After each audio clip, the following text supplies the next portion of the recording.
засаг дарга дээр төлөөлөгч бодлыг дэмжлэгтэйгээр манай агаарын шинжилгээний үндэсний сургуультай хамтраад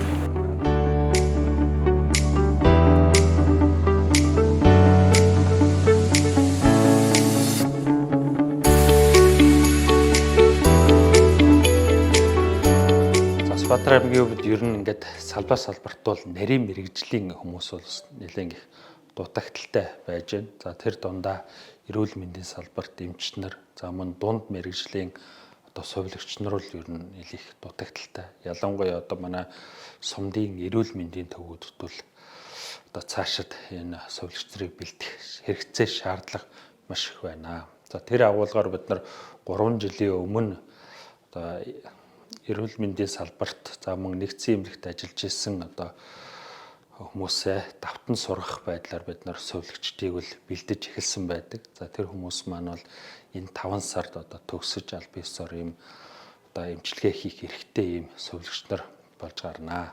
За тэрний залгамж халгаа болгож анагаах ухааны их сургуультай хамтарч бид нар мөн зөвхөн эрүүл мэндийн салбар дээр ажиллаж ирсэн гэхгүйгээр нийтлэг байдлаар ер нь сувилагч мэргэжлэр ажиллах ийм сонирхолтой хүмүүсийг сургах ийм хөтөлбөрийг бол сая эхлүүлж анагаах ухааны их сургууль болон эрүүл мэндийн газрын дарга нар бас гарын үсэг зурлаа. За ингэснээр бол бид нар 3 жилийн дараа их бол ерөн Сүхбаатар аймаг өөрөө сувилагч нарын ийм хомсдолгүй болох бүрэн хангагдах зорилго тавьж байна. Дараагийн хөтөлбөр нь бол бид нар зөвхөн дунд мэргэжлэгүүдийн төвшөнд ажиллах биш. Бид нар намар ашуусын ректортай бас нэмэлт гэрээ хийхээр тохирлоо. За энэ хүрээнд бол нэгдсэн эмнэлгийнхаа эмчнэрийг давтан сургах, за магистр, докторийн зэрэгтэй болгох.